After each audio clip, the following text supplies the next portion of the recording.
So we will, in order to understand risk management, we have to understand some basic concepts. Okay. So first we will start from the basic concepts like risk capacity. So what is a risk capacity?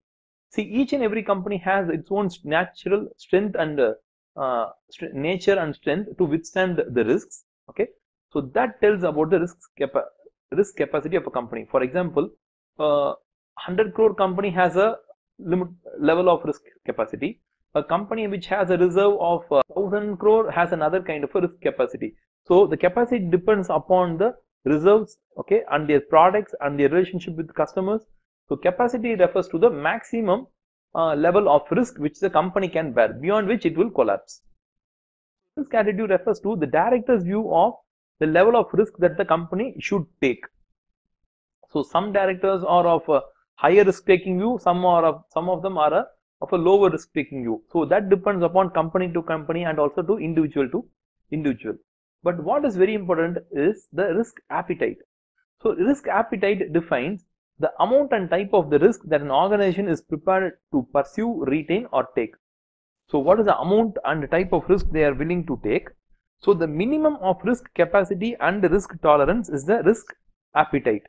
So if you take this, if you take a, once you have calculated what is your risk capacity and your risk attitude, okay, the minimum of it is the sensible kind of risk that the company can take. Okay, so that's called about the risk appetite. So that is about the amount of risk. What is the type of risk? Okay, see, each and every company wants to take a set of different types of risks. Some companies don't want to take reputational risk, but some will take reputational risk. Some don't want to take a kind of a risk with customers, but some companies might take a risk with the customers. So the type of risk also differs from what an organization is prepared to take. So that is called as a risk appetite. So there are like different kinds of risk attitude. Okay, so here we saw risk attitude. So there are like different types of risk attitude. One is called as risk averse. Risk averse is companies who don't want to take much risk. So even when they see a profitable opportunity, these companies first think about the risk, then only they will think about the opportunity. So they always want to play in a conservative manner. So they want to take, for example, if they are going to lose 10 rupees in something, they want to earn something like 20 rupees. So they are very risk averse. So it's not that they don't want to take risk at all, but they want a huge amount of profit on the other side. Okay, so the balance is like this. They want if they want to take $10 or $10 of risk, they want to gain $20 of profit. So but the problem with this kind of very risk averse company is, but they suffer in the long run if they don't take sufficient risk. So companies have to take sufficient risk in order to develop themselves, or else they will be like slowly wiped out. The best example in case is BSNL, a government company, or TVS, an automobile company. So there is another opposite kind of a company which is called as a risk seeking company. These companies want to take more risk for a same return. For example, they are willing to take a $10 of risk even for a $11 of income. So even for an additional $1 of an income, they are ready to take more risk. So this kind of companies are very, very risky in nature. So companies like DLF, it's an Indian real estate company, or Suzlon, it's an Indian windmill company. So what is the purpose and benefit of risk appetite? Okay, so once a company says, yes, this is the maximum capacity and the attitude that is we could take the risk. Okay, what is the benefit of setting that this is the maximum kind of risk that we are able to take? Okay, so by defining its risk appetite, an organization can arrive at an appropriate balance between uncontrolled innovation and excessive caution. The company should not take a huge amount of risk. Okay, at the same time, a company should not be excessively cautious. So that is a very wrong thing. It can guide.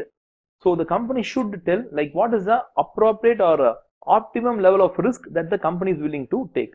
So that a company has to define very clearly. So once they have defined clearly, it can guide people on the level of risk permitted and encourage consistency of approach across an organization. So once we have defined what is our risk appetite, then throughout the company we can inform that this is a risk appetite, and all the employees across the company will know the level of risk that the company is going to take and how much risk they have to take. So defined acceptable levels of risk also means that resources are not spent on further reducing risk that are already at an acceptable level.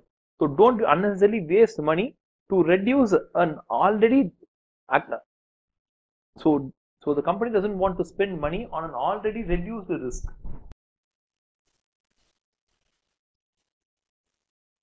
So why should a company first of all incur the risk? See, we always think in terms of the risk. Okay, so we don't know about the future, what will happen in the future. Okay, in future we might incur a loss, but risk is only one part of an action. The other part is an opportunity. Okay, so there is always a risk and there is always a opportunity in any kind of an unseen future event. Okay, so risks can have an adverse effect, downside exposure, or a favorable impact, upside potential on the organization's objectives. So a company should take risk because it also gives an opportunity.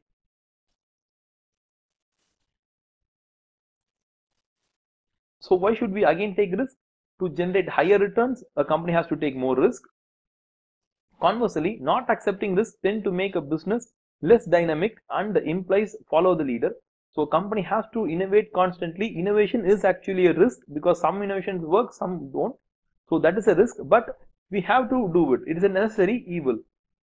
Incurring risk also implies that the return from different activities will be higher benefit being the return for accepting the risk. So the company can make more money.